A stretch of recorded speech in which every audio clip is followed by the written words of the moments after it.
ये वाकया 2019 का है। रावलपिंडी के एक पुराने महल्ले का। फरहान अपनी बीवी सारा के साथ एक पुराने मकान में रहता था, जो उसके दादा की विरासत था। मकान तकरीबन 70 साल पुराना था, लेकिन मजबूत बुनियादों वाला। पहली मंजिल पर 3 कमरे थे और नीचे एक बड़ा सहन। सब कुछ ठीक चल रहा था, जब तक कि एक रात सारा ने फरहान को नहीं बताया दरवाजा कि देखो। उसे स्टोर क्या है रूम से उसमें? अजीब आवाजें आवाज आती आई हैं। वहां से। फरहान ने कोई खास तवज्जो नहीं दी, सोचा शायद चूहे हों।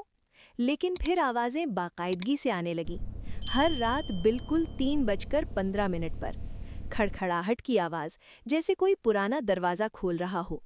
एक रात फरहान ने हिम्मत करके स्टोर रूम खोला। अंदर दादा के पुराने सामान के अलावा कुछ नहीं था, लेकिन कोने में एक पुराना ट्रंक पड़ा था, जिसे उसने कभी खोला नहीं था। ट्रंक के ऊपर मिट्टी और धूल की मोटी तह थी। जब उसने खोला तो अंदर पुराने कपड़े, कुछ तस्वीरें और एक डायरी मिली। डायरी 1952 की थी, उसके दादा की लिखी हुई। फरहान ने पढ़ना शुरू किया।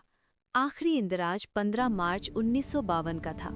आज मैंने उसे यहाँ बंद किया है, अल्लाह मुझे माफ करे। लेकिन वो खतरनाक हो गई थी। डॉक्टरों ने कहा था कि कोई इलाज नहीं, मैं उसे अस्पताल में नहीं छोड़ सकता था। यहाँ इस कमरे में वो महफूज रहेगी। रोज उसके लिए खाना लाता हूँ, लेकिन अब वो खाना नहीं खाती, क्या हुआ? सिर्फ कहाँ हो? दरवाजा पीटती रहती है। 3:15 बजे हर रोज। फरहान का खून जम गया। उसने कमरे की दीवारों को देखा। एक दीवार खोखली लग रही थी। उसने ठक ठक की, आवाज आई। अंदर खाली जगह थी। अगले दिन उसने मजदूर बुलाए। दीवार तोड़ी गई। अंदर एक छोटा सा कमरा था, बिल्कुल अंधेरा, और कोने में हड्डियों का ढेर, इंसानी ढांचा।